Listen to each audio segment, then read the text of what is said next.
Endless possibilities. Chapter 1. Jason awoke to the sounds of grasshoppers rubbing their legs against their wings. The sound was both distant and at the same time near. Jason slowly fought to open his eyes, but his drowsiness overpowered his senses, lulling him back to sleep. "Wake up, buddy," Jason heard a nasally sounding voice close to his ears asking him to wake up. Thinking it was part of his dream, he casually shrugged it off. "Wake up, buddy," Jason heard the same voice a few octaves higher. Jason was starting to get annoyed, he just wanted to sleep. "Wake up, buddy," Jason had the voice again right in his ears. Without thinking, he swatted at the voice by his ear. Slap was the sudden sound he heard before everything went silent. Jason felt something getting up and a sudden kick to his ribs. He groaned from the pain and had no choice but to open his eyes. At first, he couldn't make out anything. The darkness was too much for his eyes. He waited until his eyes adjusted before looking at who kicked him. He was greeted with the sight of a slightly chubby dude. He had a goofy innocence about him that made you want to be his friend. "Are you awake now?" "Huh? Where am I? Why am I on the ground? Who are you?" "I'm not sure where we are.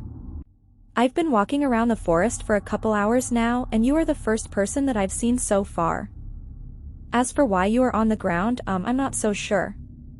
When I woke up I was also on the ground, so your guess is as good as mine's."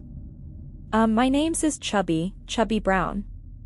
While hearing Chubby talk, Jason sat up and looked around him, trying to get an idea of where he was. The trees around him were blocking most of the moonlight from coming through. So, Jason's field of vision was limited. The only things he could make out were the rhythmic swaying of the tree leaves above him, a limited amount of moonlight, Chubby, and an endless number of trees. The last thing Jason remembered was blowing off his schoolwork to watch some random shows on the internet. When he had finally remembered he had an exam coming, he tried to cram as much knowledge into his head as possible. Suddenly around midnight he heard this soothing sound coming out from his bedroom window. He got up to check who was making that sound. He opened the latches on the window and looked outside. There was nothing there, and the sound had suddenly stopped. Bewildered and tired, he thought nothing of it at the time. He slowly closed the window, still trying to find some clues. He found nothing out of the ordinary and decided to leave it alone. He rationalized that he was just overly tired and paranoid. Stepping away from the window, Jason jumped back into cramming for his upcoming exam. But while closing the window, he forgot to close the latches. A few moments later, the soothing sound came back. Jason thought nothing of it and started unconsciously humming to the rhythm. The unlatched window started to move up ever so slowly. Every time the window went up, the stronger the soothing sound affected Jason. Unknowingly, Jason was humming himself to sleep. When he finally noticed he was getting drowsy, it was already too late. His face hit the desk while he fell into a deep sleep. The next thing he remembered was trying to open his eyes, but not being able to, and falling back to sleep. Then was finally awakened by Chubby's nasally voice close to his ears. Looking around him, he began to wonder what the soothing sound was and where did it come from. Most importantly, how did he end up in the middle of nowhere in a forest of all places? Was he kidnapped and brought here for the sick enjoyment of others? He couldn't remember making any enemies. He was just an ordinary fellow trying to get somewhere with his life. Puzzling, very puzzling, he thought to himself. "Hey, buddy, are you listening? Who are you?" "Huh? Oh, I'm Jason King." Growl. Jason heard his stomach growling. He hadn't eaten anything for a long time and was starting to get hungry. He looked up at Chubby to see if he heard the growl. "Are you hungry? I heard your stomach growling. Now that I think about it, I'm hungry too. I haven't eaten anything since I came here." There came Jason's answer. Chubby did hear his stomach growling. He was slightly embarrassed and blushed as a result. Ignoring his embarrassment, he asked Chubby did he have some food on him. Chubby shook his head and emptied out his pockets for emphasis. Great, Jason thought they were both hungry and there wasn't anything in sight to eat. Plus, it was nighttime, so trying to find something to eat was practically out of the picture. Just in case he missed something, Jason tried checking his pockets to see if he had any chocolates. As he already knew there wasn't anything in his pockets before he checked, it was still disappointing to find his pockets empty. Both people having nothing to eat became quiet. They stared at each other before staring into the dark forest. Nothing was there other than the sounds the crickets were making. Having nothing to talk about, the creepiness of the forest became more apparent. Chubby finally got tired of standing up for the moment and sat next to Jason. Jason looked at him before turning away. The relative quietness was deafening. Growl. Growl. Both of their stomachs growled at the same time. They both looked at their stomachs before looking at each other. They started chuckling at each other's misfortune. Their chuckling was the icebreaker they needed to start socializing again. They started talking about their lives before this incident. They talked about what they used to do, their hobbies, girlfriends, and other miscellaneous boy talk to pass the time. By talking, they found out they were the same age and were going to the same college. The more they talked, the friendlier they were getting, and the faster time seemed to pass by. They would have kept talking until they heard their stomachs growling again.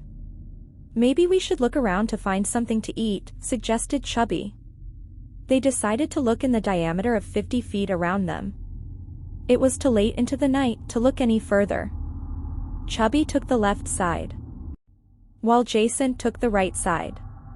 Looking around, Jason saw trees of varying sizes spread around. There were trees ranging from a foot thick to 5 feet thick and bigger. The more Jason looked around, the more mystifying he found the forest to be.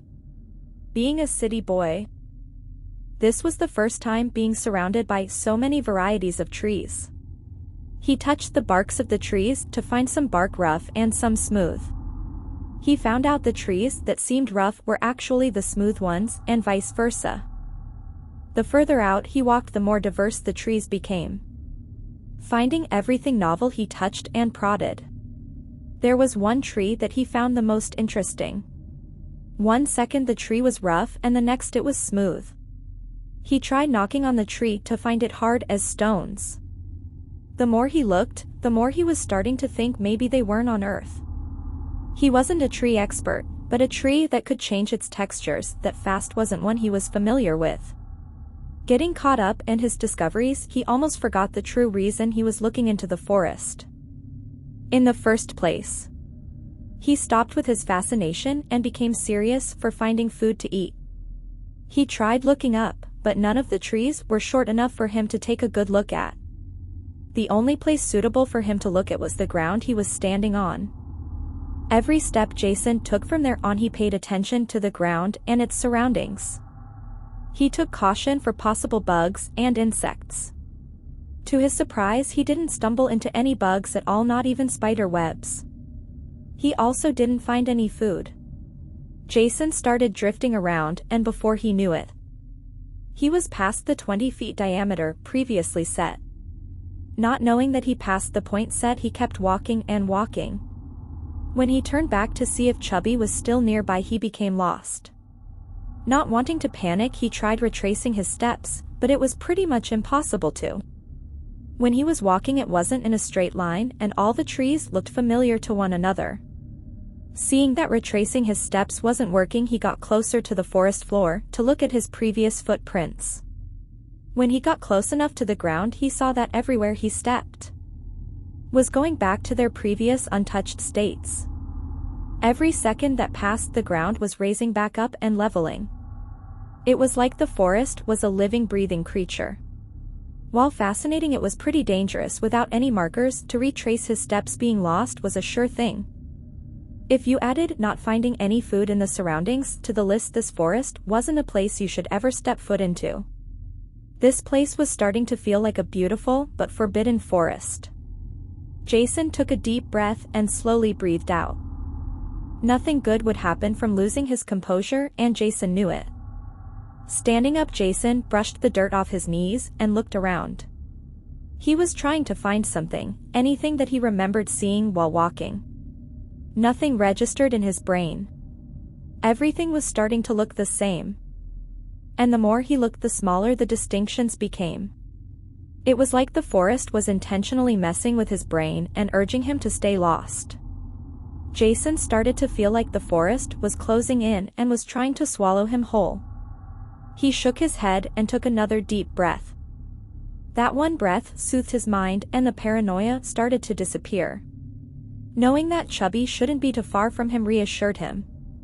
He just had to pick a direction and follow it. He closed his eyes, brought one of his hands up and pointed. He stood still like that for 10 seconds before he started to spin in place.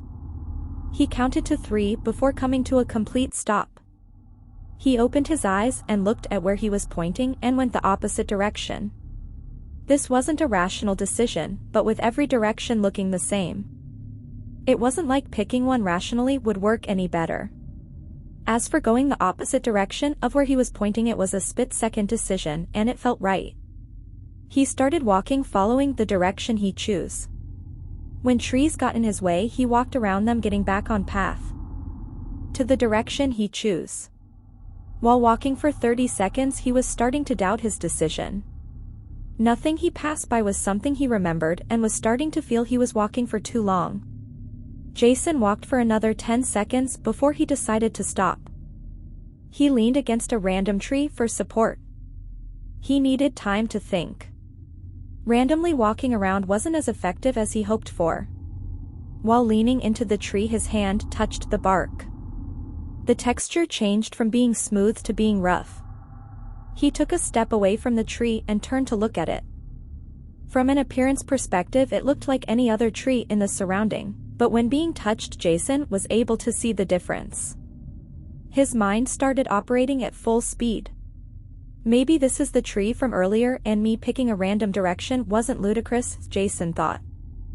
To make sure he found the right place, he kept his eyes on the texture-changing tree and felt the textures of the surrounding trees just in case. From feeling the different textures of the surrounding trees, he didn't find one as special as the texture-changing one from earlier.